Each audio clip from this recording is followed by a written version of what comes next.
I'm Ed Henry in for Brett Baer, and this is a Fox News alert. Breaking this afternoon, the U.S. is smacking North Korea with even more sanctions in the wake of the Sony hacking scandal. In recent days, private experts have challenged the administration's contention that North Korea was behind the hack, speculating it may have been an inside job at Sony. But the president today doubled down on his belief the secretive communist state was responsible. Chief Washington correspondent James Rosen has our lead story tonight.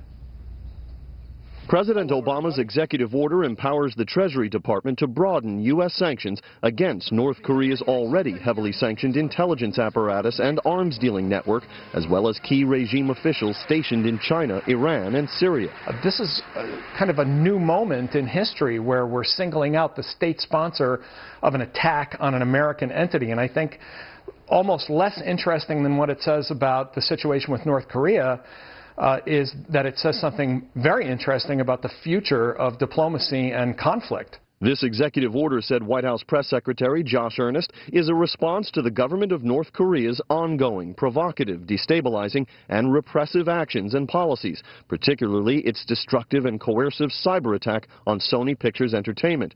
We take seriously North Korea's attack that aimed to create destructive financial effects on a U.S. company and to threaten artists and other individuals with the goal of restricting their right to free expression.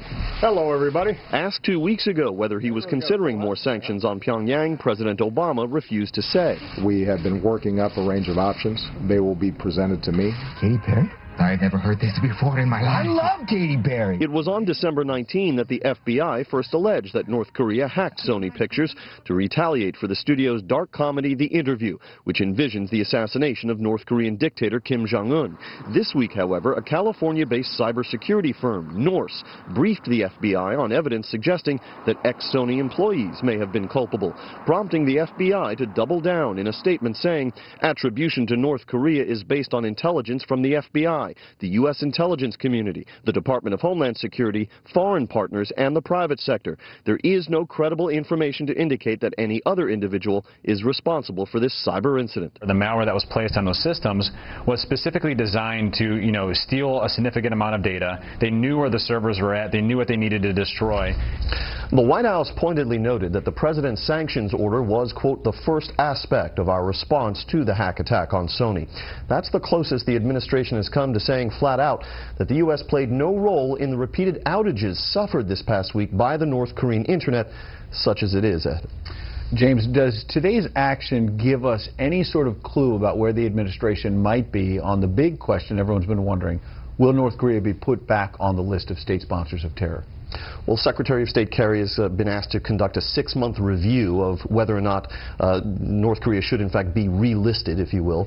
To do so, North Korea has to meet a bunch of different criteria. It's not at all clear that the White House sees this event as terrorism. In fact, the president, during his interview recently with Candy Crowley, called it an act of cyber vandalism, even though White House officials on a background conference call today said this moved beyond graffiti to a coercive act, and that's why they took this action. They may be edging that in that direction. Indeed. James Rosen tonight. Thank you, James.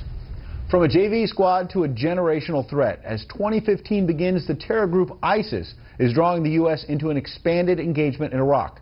New death toll figures in Iraq show just how successful ISIS has been, even if it has not picked up territory in a while. All this as a series of airstrikes hammer the terrorists. We have Fox team coverage tonight. Catherine Herridge here in Washington looks at the terror group's efforts to get this, recruit mothers and children. But first, National Security Correspondent Jennifer Griffin is at the Pentagon with the very latest. Good evening, Jennifer. Good evening, Ed. The concern among Italian officials tonight is the young female aid workers will be traded by the group that posted the video for ransom to ISIS.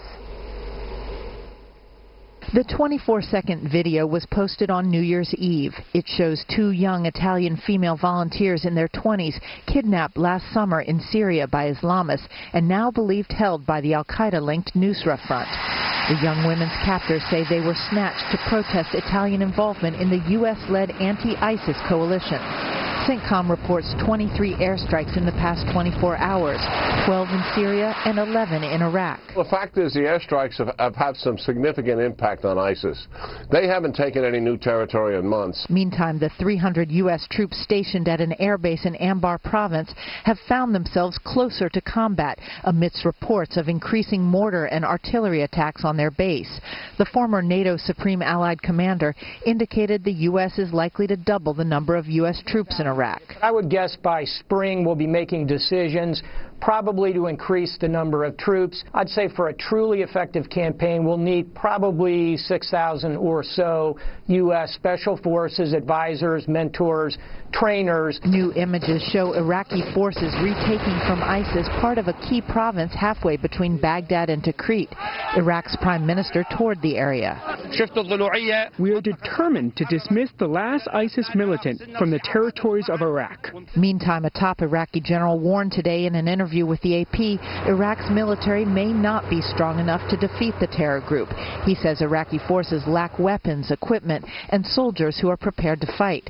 The Iraqi general, whose forces recently retook the oil-rich town of Beji, says U.S. air support has been, quote, erratic. Next door in Syria, U.S. warplanes destroyed 20 ISIS vehicles in and around Raqqa, where that Jordanian F-16 pilot went down last week.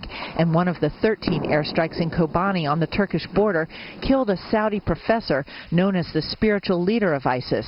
Othman al-Nazi was a professor at King Khalid University in Saudi Arabia and recruited for ISIS. New UN figures show that last year was the deadliest year since 2007 in Iraq. 12,282 Iraqi civilians were killed in terror attacks last year alone. Ed? Jennifer Griffin at Pentagon. Thank you, Jennifer. Now to Chief Intelligence Correspondent Catherine Herridge on how the latest propaganda from ISIS shows the group is still a major threat that's not going away anytime soon. In fact, tonight, the disturbing story of jihad babies. In the latest chapter of its recruitment drive, ISIS is targeting young mothers to groom so-called jihadi babies. Claims this toddler is the terror group's youngest recruit can't be independently verified. But analysts say it's more evidence ISIS is taking the long view and understands it will take at least a generation to reach its goals. It encourages the use of violent imagery to desensitize children to this jihad and opens them up to the idea of playing with guns and going after the non-believer as a valid target. According to the Middle East Media Research Institute, or MEMRI, a manual called A Sister's Role in Jihad recommends martial arts, target shooting with toy weapons, darts and calisthenics for the future radical warrior. One section offers advice on the age-old problem of too much screen time. Quote, if you cannot eliminate the television completely, then at least use it only to show children videos that will instill in them the love of Allah, the love of Islam, the love of the Mujahideen. The ISIS outreach to women like these jihadi brides includes hair and beauty tips, even recipes, in an effort to make their perverse way of life seem more normal and enticing. A former senior FBI agent says the strategy amounts to slick marketing. And if you can do the same as, you know, any other advertising agency, make it look sexier, make it look more elite and faster, you're going to get people that are going to be inspired to come over. That's unconventional warfare thinking. They're getting a huge bang for their buck just by making it look way cooler. Al-Qaeda and its affiliates, as well as ISIS, are being very public about the indoctrination of the young. Whatever happens in Iraq and Syria in 2015, one analyst says the grandchildren of Osama bin Laden and al-Baghdadi are being taught to hate the West. Ed? Catherine Herridge here in Washington. Thank you, You're Catherine. welcome. Palestinians have thrown up a major roadblock, meanwhile, in the path to a Mideast peace deal. They officially turned in the paperwork to join the International Criminal Court, a major step in Israel for war crimes. Israel has promised retaliation. The U.S. vehemently opposed the move. Meanwhile, search teams are out once again this hour as dawn breaks in Indonesia. So far, at least 30 bodies have been recovered from Air Asia Flight 8501. The U.S. and 3 other nations are scouring the waters to find wreckage and the plane's black boxes. But bad weather continues to hamper those efforts. We told you yesterday about the slew of new state laws that started with the new year, from a ban on tiger selfies to hikes in the minimum wage. Correspondent Will Carr tonight looks at a controversial new California law that's driving critics crazy. Long lines wrapped around California DMV offices on Friday after Assembly Bill 60 went into effect.